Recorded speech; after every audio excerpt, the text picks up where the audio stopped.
Hermano, entonces ahora, hermanos, quisiéramos continuar con el estudio de Juan capítulo 9, versículo 1 al 41.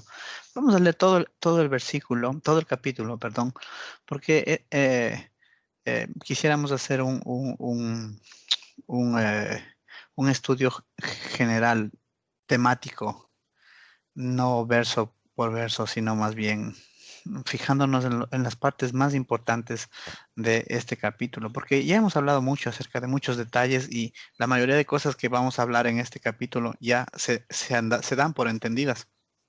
Pero hay dos detalles o tres detalles que quisiera hacer hincapié en este capítulo que es muy conocido por todos nosotros los que somos cristianos, ¿no? Entonces yo le he puesto de título a este mensaje: Para juicio he venido. Todo este estudio lo vamos a hacer según la perspectiva de la ley de Dios dada a Moisés, los profetas y los escritos, y nos vamos a ayudar también con un poco de lo que es la literatura judía para sacar a la luz ciertos detalles del relato bíblico. Entonces, el capítulo, sí, no sé si hermano Vinicio, usted nos ayuda leyendo Juan capítulo 9, todo el capítulo. Es un poquito largo, pero si quiere nos dividimos el No, capítulo. tranquilo, amén. Amén. Todo el capítulo 9, ¿no? Sí, mi hermano. Amén. Amén. Permítanme comenzar. Amén. Dice, al pasar Jesús vio a un hombre ciego de nacimiento. Le preguntaron sus discípulos diciendo, Rabí, ¿quién pecó? ¿Este o sus padres para que haya nacido ciego? Respondiendo Jesús, no es que pecó este ni sus padres, sino para que las obras de Dios sean manifestadas en él. Me es necesario hacer las obras del que me envió. Entre tanto que el día dura, la noche viene, cuando nadie puede trabajar. Entre tanto que estoy en el mundo, luz soy de él. Dicho esto, escupió en tierra e hizo lodo con la saliva y untó con el lodo los ojos del ciego. Y le dijo, ve a lavarte en el estanque de Siloé, que traducido es enviado. Fue entonces y se la lavó y regresó viendo. Entonces los vecinos y los que antes le habían visto que era ciego decían, ¿no es este el que se sentaba y mendigaba? Unos decían, él es, y otros, a este parece. Él decía, yo soy. Y le dijeron, ¿cómo te fueron abiertos los ojos? Respondió él, y dijo, el hombre que se llama Jesús hizo lodo, me untó los ojos, y me dijo, ve a Siloé y lava. Y fui y me lavé, y recibí la vista. Entonces le dijeron, ¿dónde está él? Él dijo, no sé. Llevaron ante los fariseos al que había sido ciego. Y era día de reposo cuando Jesús había hecho el lodo y le había abierto los ojos. Volvieron, pues, a preguntarle también los fariseos cómo había recibido la vista. Él les dijo, me puso lodo sobre los ojos y me lavé y veo. Entonces algunos de los fariseos decían, ese hombre no procede de Dios porque no guarda el día de reposo. Otros decían, ¿cómo puede un hombre pecador hacer estas señales? Y había disensión entre ellos. Entonces volvieron a decirle al ciego, ¿qué dices tú que te abrió los ojos? Y él dijo, que es profeta. Pero los judíos no creían en él. Había sido ciego y que había recibido la vista, hasta que le llamaron a los padres del que había recibido la vista. Y le preguntaron diciendo, ¿es este vuestro hijo, el que vosotros decís que nació ciego? ¿Cómo pues ahora ve? Sus padres respondieron y le dijeron, sabemos que este es nuestro hijo y que nació ciego, pero cómo ve ahora no lo sabemos. ¿Quién le haya abierto los ojos? Nosotros tampoco sabemos. ¿Qué edad tiene? Preguntarle a él. Él hablará por sí mismo.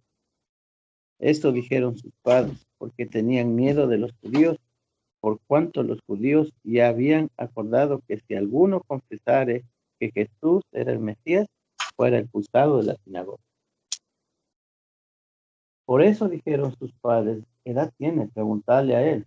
Entonces volvieron a llamar al hombre que había sido ciego y le dijeron, da gloria a Dios, nosotros sabemos que ese hombre es pecador.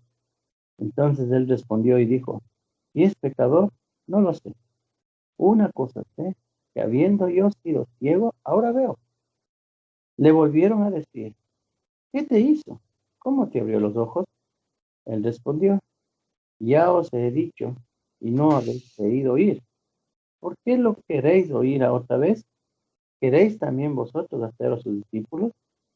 Y le injuriaron y le dijeron, tú eres su discípulo, pero nosotros discípulos de Moisés somos.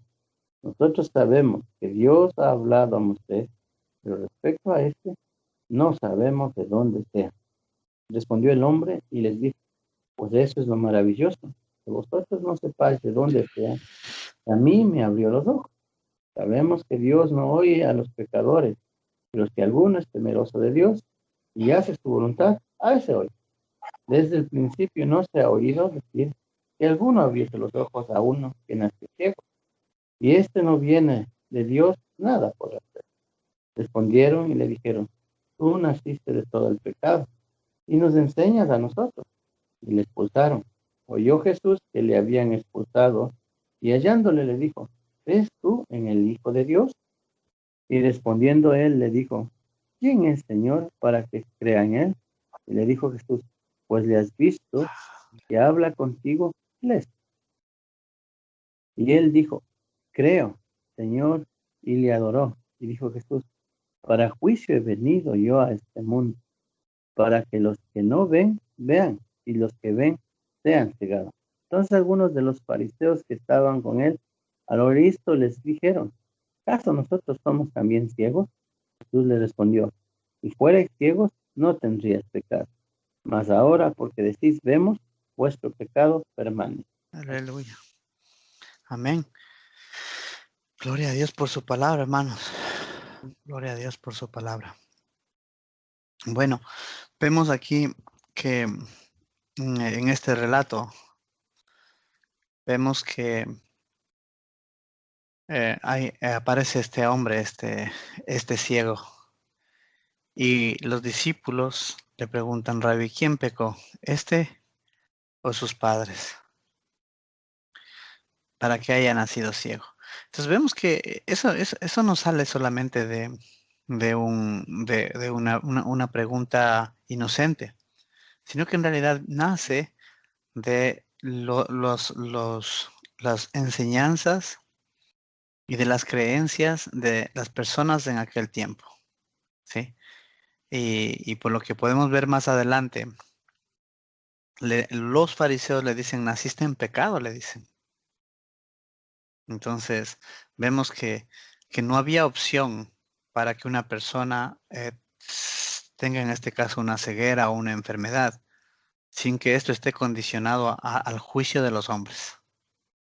Sin embargo, Jesús les responde y dice, no, no es así, sino para que las obras de Dios se manifiesten en él. Entonces Jesús nos viene a presentar una perspectiva diferente a la que los fariseos tenían.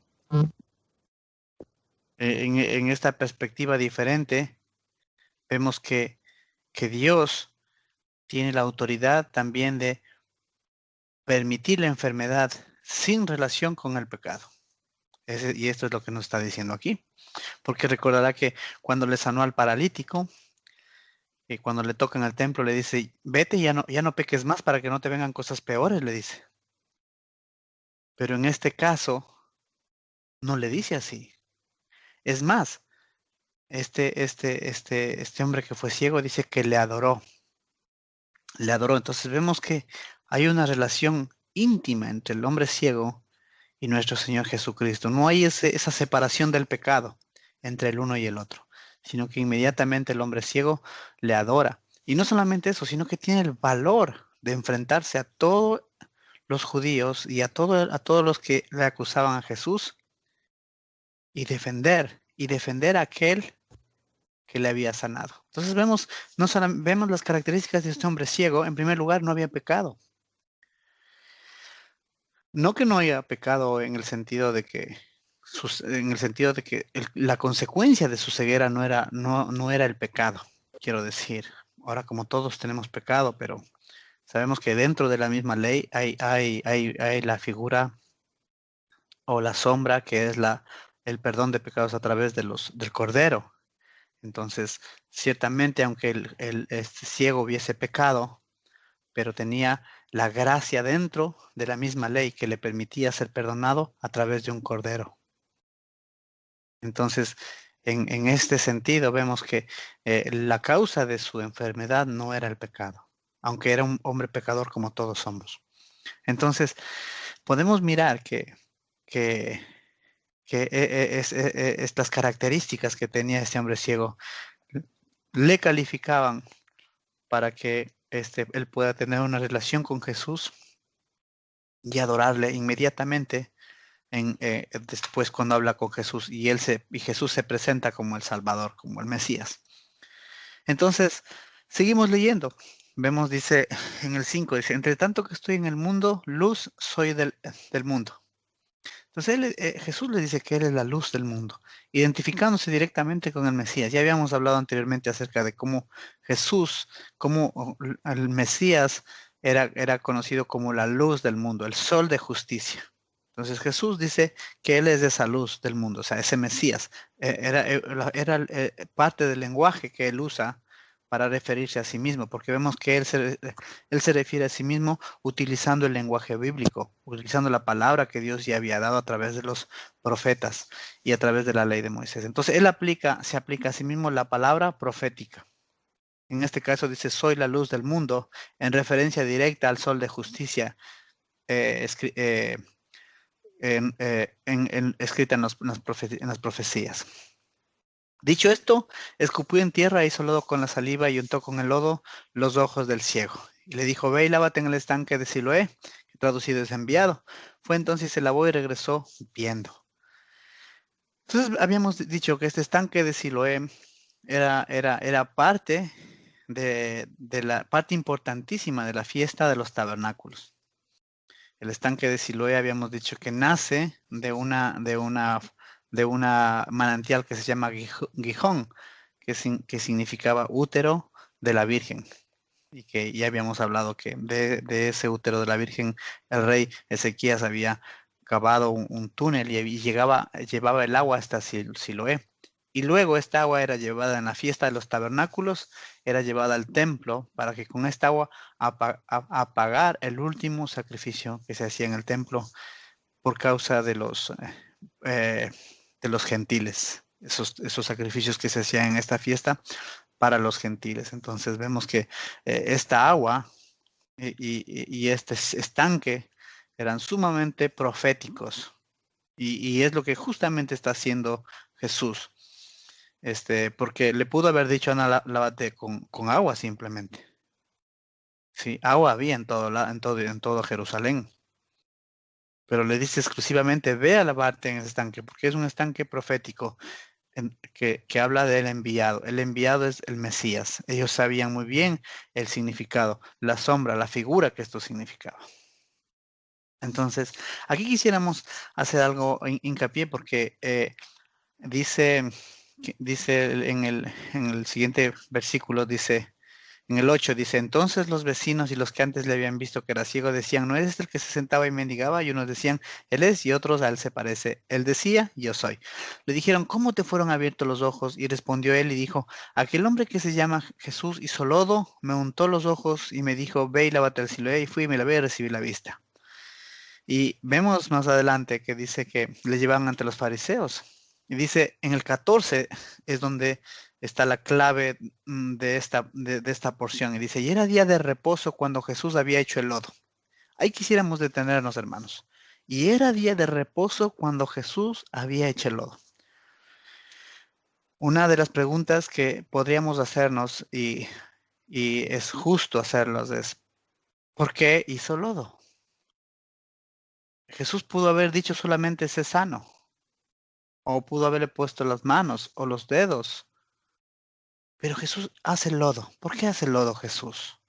¿Por qué tomas ese detalle de hacer lodo? Y vemos que en el 14 es hincapié, hace una referencia directa, un link, una conexión entre era día de reposo cuando Jesús había hecho el lodo. Entonces, para entender lo que está pasando, es es importantísimo irnos a la ley rabínica. a saber, a conocer cómo, cómo trabajaba la ley rabínica con respecto al día de reposo. Entonces voy a avanzar unas diapositivas y podemos ver aquí al ciego de nacimiento en esta fotografía. Sí, todavía está ciego ahí, como le vemos, y Jesús le dice, ve, hace lodo, le unta en los ojos y le dice, ve y lávate en el Siloé. Entonces vemos aquí la diapositiva. Aquí en esta diapositiva dice Shabbat 74b5. ¿Qué es esto? Esto es lo que conocemos como la Mishnah. ¿Qué es la Mishnah?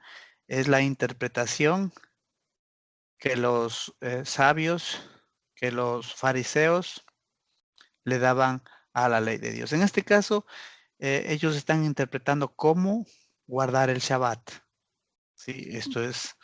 Esto sale de ellos y eso es lo que existió en aquel momento, en aquel tiempo, cómo se manejaban las leyes judías. Entonces, quisiera leer aquí, dice así, Rabá dijo, quien sin querer creó un barro en Shabbat es responsable de traer 7 pecados, ofrendas, 7 pecados, ofrendas, o sea, ofrendas por 7, o sea, es culpable de 7 pecados. Tiene que hacer una ofrenda por 7 pecados. Dice más adelante, dice, y 2 puntos, y entonces va clasificando qué tipo de acciones. Dice, el que derrumba bultos de tierra es como quien está moliendo, dice, en el 1. El que selecciona las piedras de la tierra es como que es igual a amasar el mortero. O sea, está haciendo una comparación, que una persona que derrumba tierra es como quien está haciendo molienda, dice. El que selecciona piedras de la tierra, por muy pequeñitas que sean, es como quien amasa al mortero. Dice el que corta el mortero en trozos de un tamaño adecuado es como que construye un molde. El que enciende fuego y luego disipa la vasija de barro es como que alguien está horneando. El que fabrica un horno es responsable de 8 ofrendas por el pecado. Ya que además de estas 7 labores, extiende otra capa de mortero para terminar el trabajo, realizando un trabajo prohibido. Entonces, básicamente vemos cómo ellos van desglosando cada una de las cosas que la persona va haciendo. En este caso es la fabricación de un mortero, pero queremos hacer énfasis en la primera partecita. Quien sin querer creó un barro en Shabbat es responsable de traer 7 pecados u ofrendas, o sea, es responsable de 7 pecados.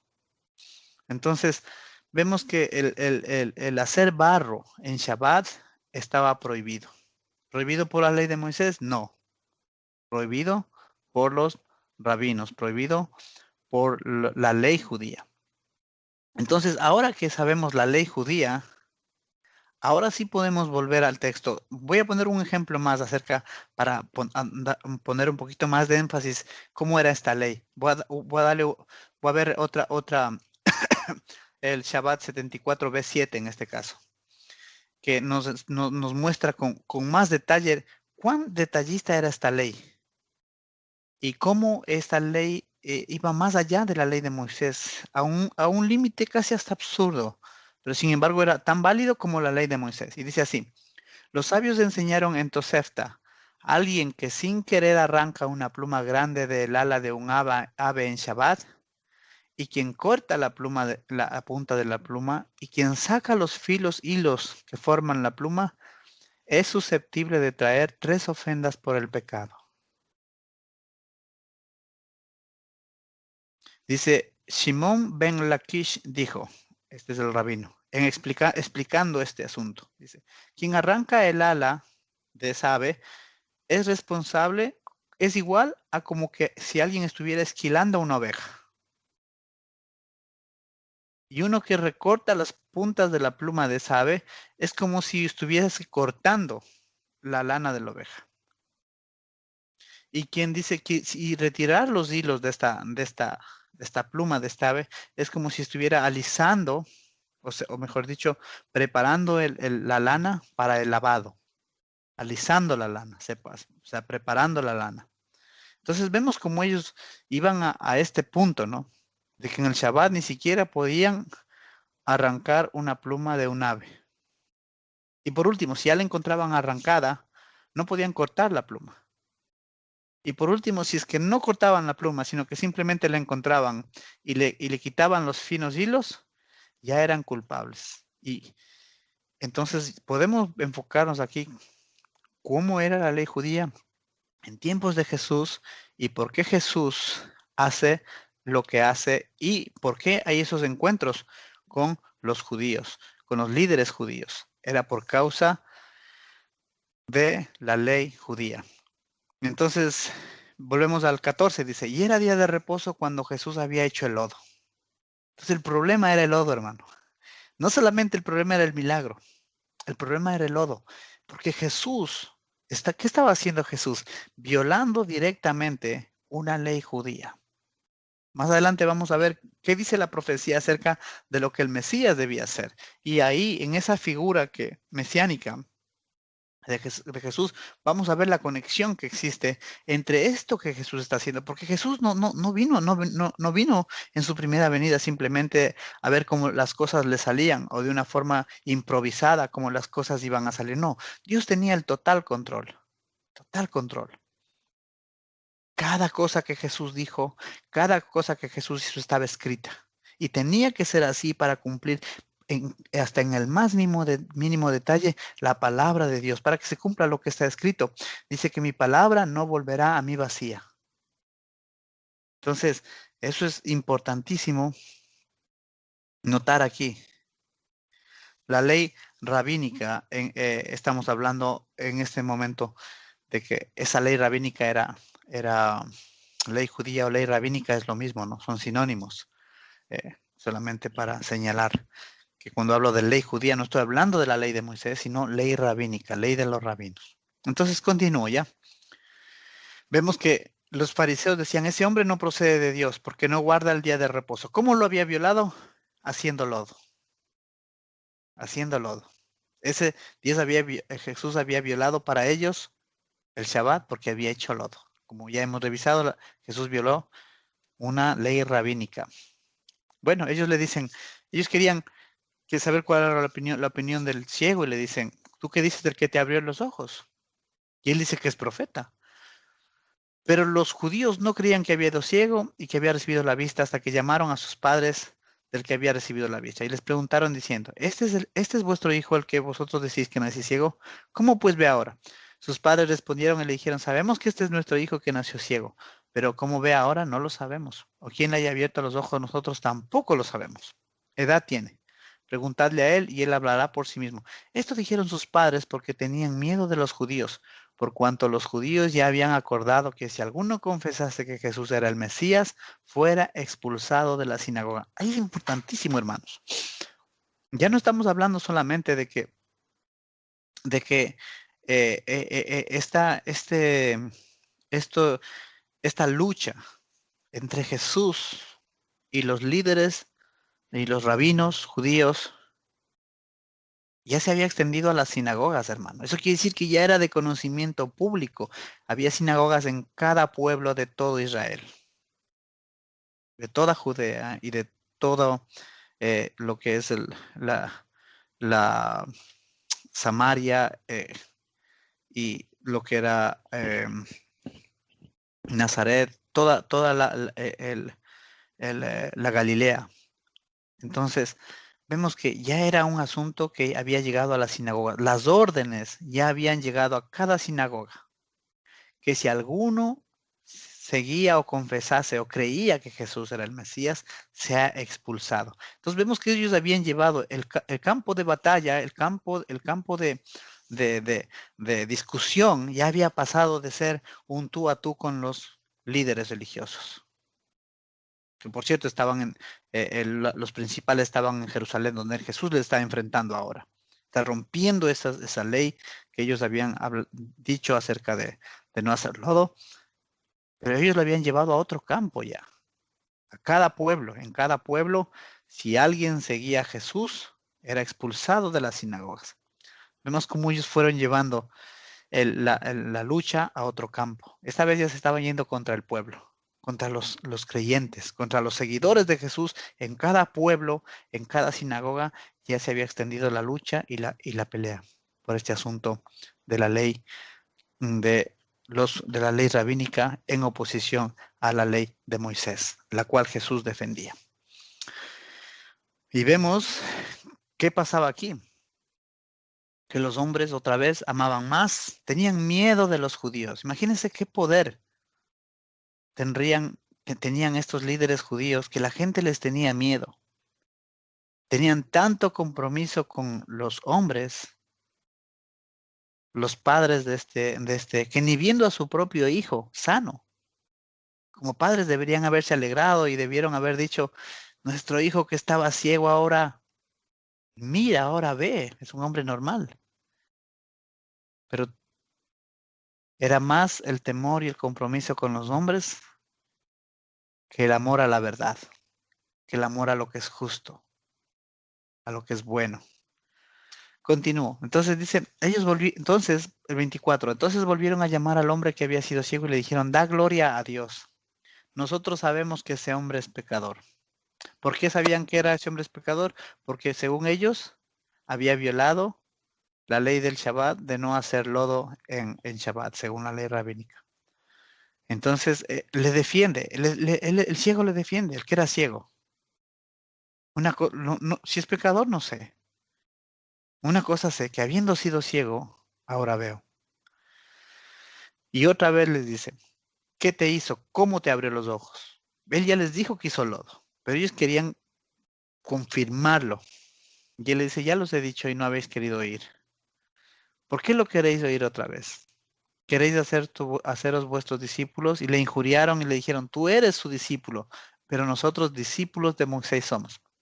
Ya habíamos visto cómo Jesús les dijo vez tras vez, ustedes no creen a Moisés y no creen sus palabras.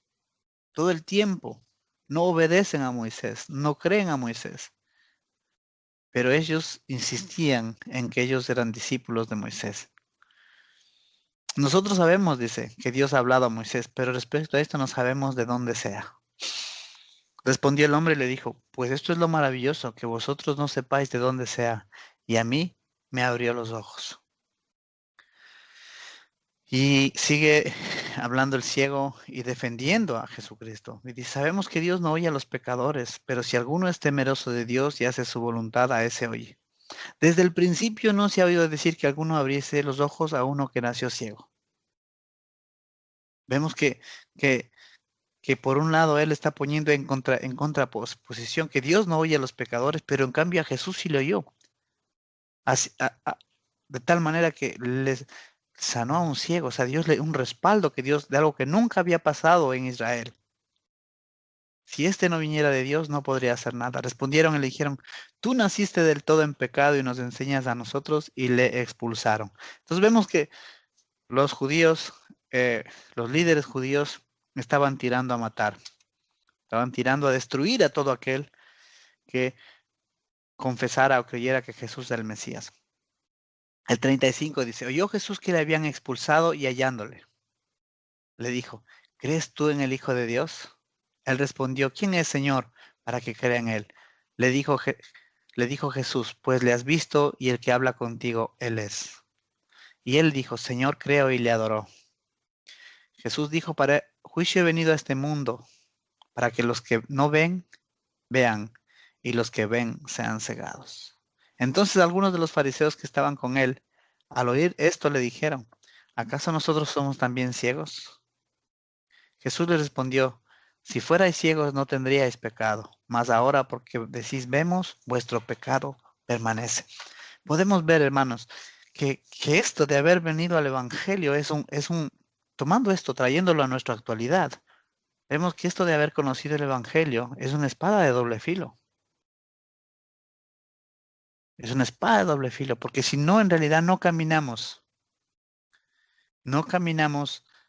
dispuestos a ser expulsados, dispuestos a sufrir el precio que tiene seguir a Jesucristo. Simplemente es una espada de doble filo. Porque dice que para que los que no ven, vean, y los que ven sean cegados. Y vemos que los fariseos, que conocían la ley de Dios, así como nosotros conocemos la Escritura ahora, al oír esto le dijeron, ¿acaso nosotros también somos ciegos? vemos que el conocer las Escrituras no es garantía de que estemos viendo, Los padres de este hombre ciego conocían las Escrituras, claro que sí. Conocían a Jesús, sabían quién era Jesús. Pero eso no significaba que ellos podían ver. ¿Por qué? Porque no estuvieron del lado de la verdad, dispuestos a sufrir por causa de la verdad, sino que al contrario, buscaban más la gloria de Dios, de los hombres, perdón, que la gloria de Dios. Entonces, aquí hay algo importantísimo que quisiera hablar con respecto a dos temas que están dentro de lo que hemos hablado. El primero, el asunto mesiánico y el asunto mesiánico en cuanto a la relación entre Jesús y el lodo, la obra que Jesús está haciendo aquí. Y la segunda, este caso es cuando le respondió, Jesús le preguntó, ¿crees tú en el Hijo de Dios? Entonces quisiera hablar de estos dos temas en particular. ¿Quién era este Hijo de Dios? ¿Y por qué por qué es que él sabía quién era el Hijo de Dios? O sea, porque el concepto la idea de Hijo de Dios, ¿de dónde viene? Porque Jesús le pregunta, ¿crees tú en el Hijo de Dios? Y el ciego, el que había sido ciego le respondió, ¿quién es para que yo crea en él? Le dijo Jesús, pues le has visto y el que habla contigo él es. Y él dijo, creo, Señor, y le adoró. ¿Por qué le adora? ¿Quién es este Hijo de Dios? Entonces, quisiéramos ir al asunto mesiánico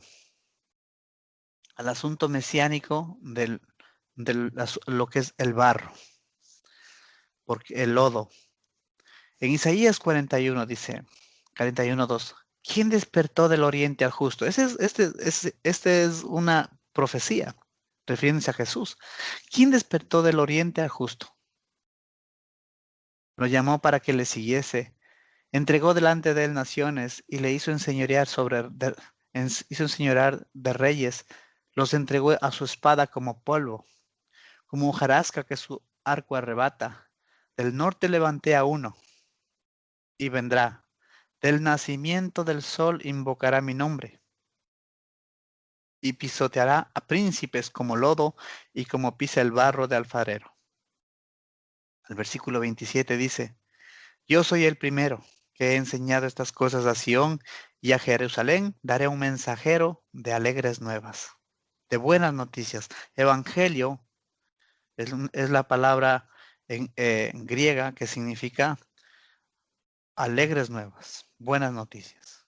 Entonces estamos viendo aquí, dentro de esta porción de Isaías 41, que habla del Mesías, dice que este Mesías viene del nacimiento del sol. Se está refiriendo a Israel, a Jerusalén.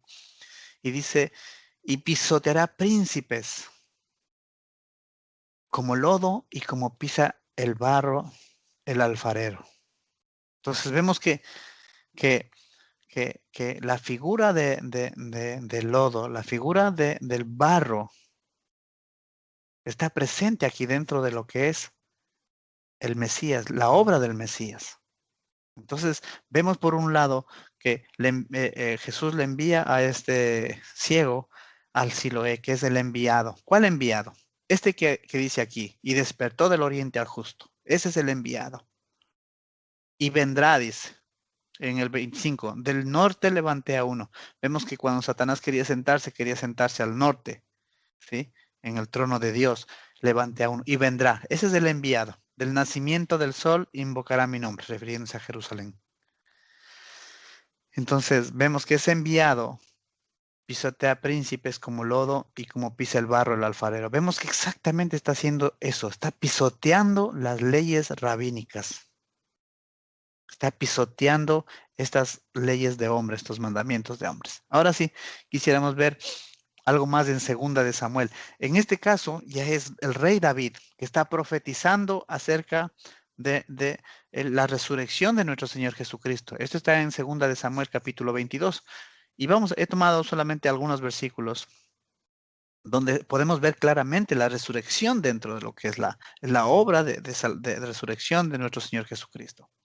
Y dice así, en este caso dijo el rey David: Jehová es mi roca y mi fortaleza y mi libertador. Dios mío, fortaleza mía, en él confiaré, mi escudo y el fuerte de mi salvación, mi alto refugio, Salvador mío, de violencia me libraste. Invocaré a Jehová, quien es digno de ser alabado, y seré salvo de mis enemigos. Me rodearon ondas de muerte, y torrentes de perversidad me atemorizaron. Ligaduras del Seol me rodearon, tendieron sobre mí lazos de muerte. E inclinó los cielos y descendió, y había tinieblas debajo de sus pies, refiriéndose al Padre, ¿no? Dice, y cabalgó sobre un querubín y voló sobre las olas del viento, y tronó desde los cielos Jehová, y el Altísimo dio su voz. Envió de lo alto y me tomó, me sacó de las muchas aguas. Jehová me ha premiado conforme a mi justicia, conforme a la limpieza de mis manos me ha recompensado. Por lo cual me ha recompensado Jehová, dice, conforme a la limpieza de mis manos delante de su vista. Vemos aquí la figura de Jonás, como Jonás fue, estuvo en las aguas, como Jonás dice que se rodearon de algas su cuerpo, dice que Jonás dice que le rodearon las aguas, estuvo ahí y clamó a Dios. Y Dios le sacó de la muerte. Lo mismo está aquí, en esa misma figura de la señal de Jonás está aquí, pero se está refiriendo a, a la resurrección de nuestro Señor Jesucristo, porque aquí nos habla, dice en el 6, ligaduras del Seol me rodearon. En otra parte de la escritura dice, no dejarás que tu santo vea corrupción, refiriéndose a la resurrección. Entonces, vemos aquí la figura del Mesías, la figura de la resurrección. Y dentro de esta figura, en el versículo 40 dice así, pues me ceñiste de fuerzas para la pelea. Has humillado a mis enemigos debajo de mí. Como polvo de la tierra los molí, como lodo de las calles los pisé y los trituré. Me has librado de las contiendas del pueblo, me guardaste para que fuese cabeza de naciones, pueblo que yo no conocía me servirá.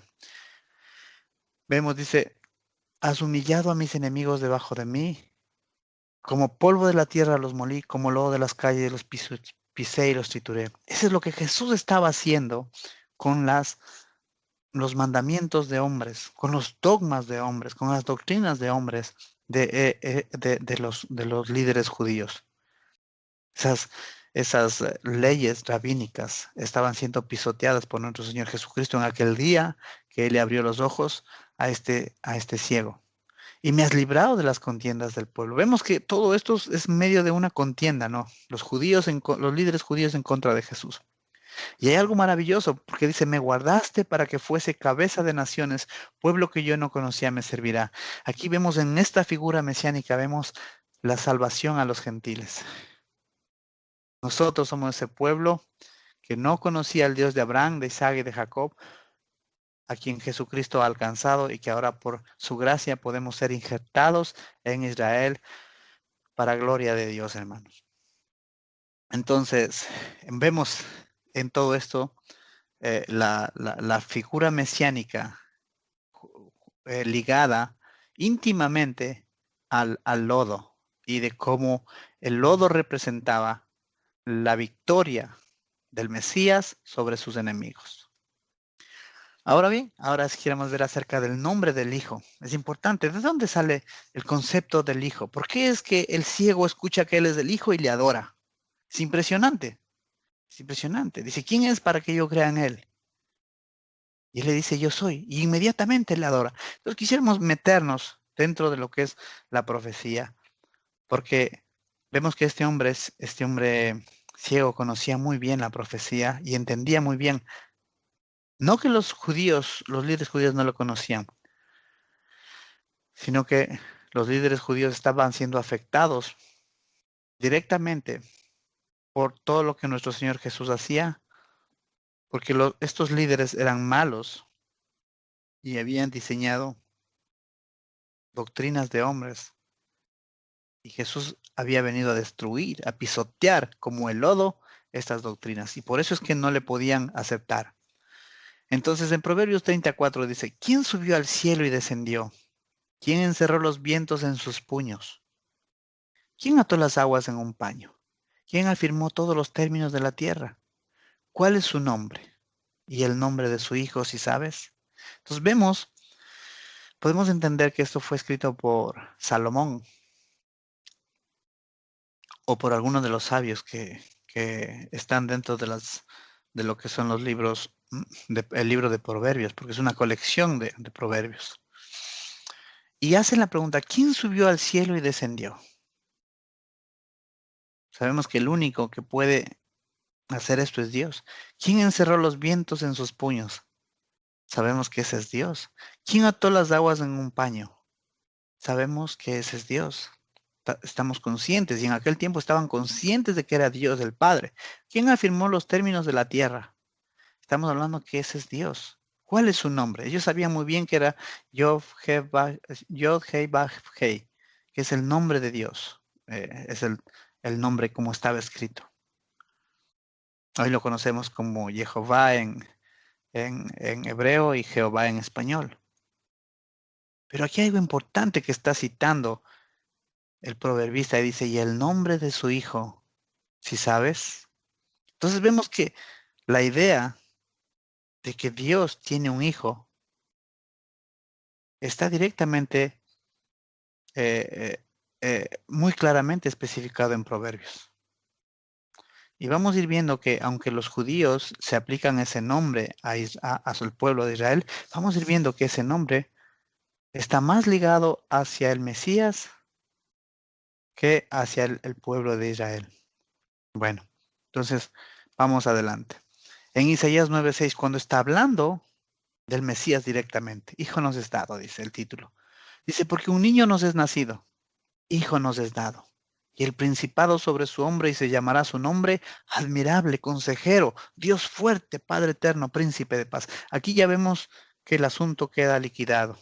No hay manera de relacionar, es que ese hijo del que está hablando Proverbios se pueda estar refiriendo a el pueblo de Israel, porque dice que lleva el principado sobre su hombro y se llamará admirable, consejero, Dios fuerte, Padre eterno, príncipe de paz. Son títulos que jamás el pueblo de Israel ha tenido ni tendrá. Continuemos. Isaías 66:7 al 97, todavía más. Dice, hablando del Mesías. Y lo maravilloso de esto es que en el versículo 7 y 8 hay una doble profecía. Una para el tiempo de la primera venida de nuestro Señor Jesucristo y el versículo 8 está dada para la segunda venida de nuestro Señor Jesucristo. Y dice así, antes que estuviese de parto, dio a luz, antes que le viniesen dolores, dio a luz hijo. Es tremendo porque aquí hace una separación, da a luz hijo en singular. Los sabios, los entendidos en el tiempo de Jesús, entendían que este hijo se estaba refiriendo al Mesías. Y en el 8 dice así, ¿quién oyó cosa semejante? ¿Quién vio tal cosa? ¿Concebirá la tierra en un día? ¿Nacerá una nación en una vez? Pues en cuanto Sión estuvo de parte, dio a luz sus hijos. Y vemos que aquí hay una total diferencia. Habla de un hijo primeramente y luego dice, de hijos. Vemos dos cosas diferentes también. Que en la primera parte dice, antes de que estuviese de parto, dio a luz, antes que le viniesen dolores, dio a luz un hijo. Cuando habla aquí de dolores, hay otra parte de la profecía que nos habla acerca de la aflicción de Jacob, del sufrimiento de Jacob, que se está refiriendo al tiempo final, al tiempo del fin. Y dice aquí que antes de que ese tiempo final, antes de los padecimientos de Jacob, dice así, que dio a luz antes, refiriéndose que este Mesías iba a aparecer antes del tiempo del fin. Pero luego, con respecto al tiempo del fin, dice, en el versículo 8, pues en cuanto Sión estuvo de parto, ahí estamos viendo que ya es otra escena. Cuando aparece el hijo, dice que era antes de que aparezcan los dolores. Pero cuando aparecen los hijos, es cuando ya están los dolores. Y podemos ver que en 1948 la decisión de la ONU fue hacer que en un solo día se firmó el decreto de que la nación de Israel vuelva a existir. Y eso dio a luz a una nación. Y esta nación tenía en sí mismo muchos hijos, en este caso judíos, que volvían a esta nación. Y por eso entendemos y comprendemos que el tiempo de la segunda venida de este Mesías, de nuestro Señor Jesucristo, está cerca, porque ya se ha cumplido la segunda parte de la profecía en el versículo 8. Y en el 9 dice, ¿yo qué hago dar a luz? No haré nacer, dijo Jehová. ¿Yo qué hago engendrar? ¿Impediré el nacimiento, dice tu Dios? Bueno, continuemos. Ahora vamos al Salmo 80, el Hijo del Hombre. Eh, Dice así, este salmo también es profético y se está refiriendo al Mesías. Dice, oh pastor de Israel, escucha. Tú que pastoreas como a ovejas a José, que estás entre querubines, resplandece. Vemos que se está refiriendo a alguien que está entre querubines. No podría estar refiriéndose a David, sino a alguien que está entre querubines. Dice así, despierta tu poder delante de Efraín, de Benjamín y de Manasés. Se está refiriendo directamente a las 10 tribus de Israel, a las 10 tribus perdidas de Israel, aquellas a quienes Jesús había dicho, yo no he venido sino a salvar las ovejas perdidas de la casa de Israel. Las ovejas perdidas de la casa de Israel son el mundo cristiano, aquellos que creemos en Jesucristo como nuestro Señor y Salvador. Porque las 10 tribus de Israel fueron esparcidas por todo el mundo y se mezclaron con todas las naciones. Pero este pastor, que es nuestro Señor Jesucristo, ha venido para recoger su pueblo de entre las naciones. Todo aquel que cree en él es Efraín y ha sido injertado en Israel. Y dice así, el, dice el versículo 3, oh Dios, restáuranos. Haz resplandecer tu rostro y seremos salvos. Sea tu mano sobre el varón de tu diestra, sobre el hijo de hombre que para ti afirmaste. Oh Jehová, Dios de los ejércitos, restáuranos. Haz resplandecer tu rostro y seremos salvos. Con respecto a la salvación a los gentiles, que fue dado después de la muerte, la crucifixión, muerte y resurrección de nuestro Señor Jesucristo, dice así, sea tu mano sobre el varón de tu diestra. Hermanos, ¿quién está sentado a la diestra del Padre?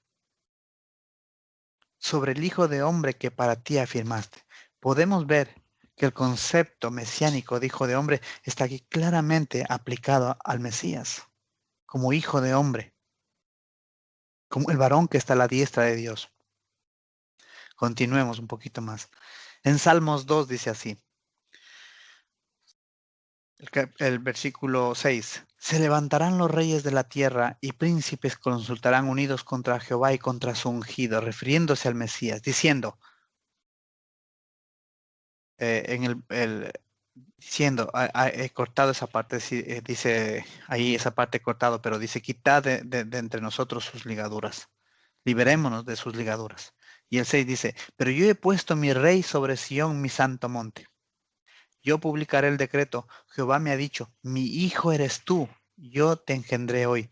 Pídeme y te daré por herencia a las naciones y como posesión tuya los confines de la tierra. Los quebrantarás con vara de hierro, como vasija de alfarero, los desmenuzarás.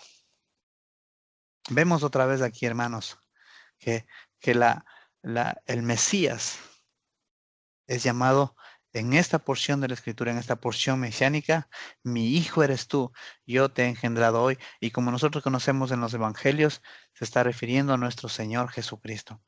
De ahí es del nombre, de donde el nombre, el concepto de hijo de Dios es tomado y era bien entendido en los tiempos de nuestro Señor Jesucristo. Veamos un poquito más. En Daniel capítulo 7, versículo 13 dice así: miraba yo en la visión de la noche y aquí con las nubes del cielo venía uno como hijo de hombre, que vino hasta el anciano de días y le hicieron acercarse delante de él. Vemos también en esta profecía como el concepto de hijo de hombre, el concepto de hijo de Dios está íntimamente ligada con el Padre y es una figura mesiánica. Vamos a Zacarías 12, un poquito más. Zacarías 12:10 dice así: con respecto al nuevo pacto que Dios había prometido, porque dice: haré un nuevo pacto con la casa de Israel, haré un nuevo pacto con Judá, un nuevo pacto con Efraín. Y dice así: y derramaré sobre la casa de David y sobre los moradores de Jerusalén espíritu de gracia y de oración, y mirarán a mí, a quien traspasaron, y llorarán como se llora por hijo unigénito, afligiéndose por él, como quien se aflige por el primogénito. Vemos que en los evangelios, cuando Pablo está tratando este asunto, él lo ubica como una profecía a cumplirse en los tiempos del fin, en la segunda venida de nuestro Señor Jesucristo. ¿Y cómo le llama? Le llama hijo unigénito, el primogénito. Por esta razón es que el ciego le dice, Jesús le pregunta: ¿crees tú en el Hijo de Dios? ¿Crees tú en el Hijo del Hombre? ¿Y qué le responde el ciego? Creo. ¿Crees tú en el Hijo de Dios? Porque el ciego, si el ciego sabía, ¿cuánto más los líderes religiosos? ¿Cuánto más ellos? Ellos sabían mucho, tenían el asunto con más claridad, que el Mesías también era Hijo de Dios.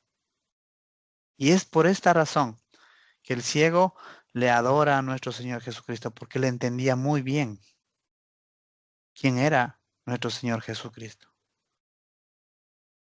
Era el Hijo de Dios que que había sido anunciado en las profecías y el cual esperaba a todo Israel.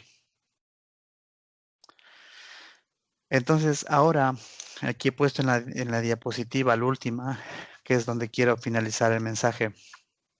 Ciertamente todos somos ciegos en ciertos aspectos de nuestras vidas. Todos necesitamos que Dios cada día nos alumbre el entendimiento, nos permita ver nuestra condición delante de Dios, para que mirando nuestra condición podamos acercarnos al Mesías, a Yeshua, a Jesucristo.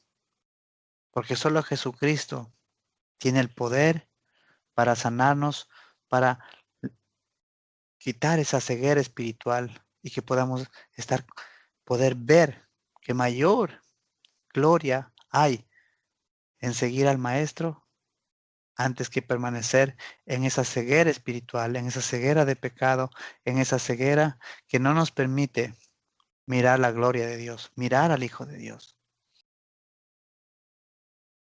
Cada día, como hijos de Dios, necesitamos acercarnos a aquel que puede quitar la ceguera de nuestros ojos, porque este mundo nos ciega, las circunstancias de este mundo nos ciega, las necesidades, la corriente de este mundo, nuestras propias concupiscencias, nuestros propios afanes, nuestros propios anhelos, nuestro propio ego nos ciega, nuestros propios deseos nos ciegan. Y el único que puede ayudarnos a quitar esa ceguera y a poder y a buscar y a mirar las cosas de arriba es nuestro Señor Jesucristo. Así que busquemos las cosas de arriba, donde está el Hijo del Hombre sentado a la diestra de Dios. Amén, hermanos. Amén.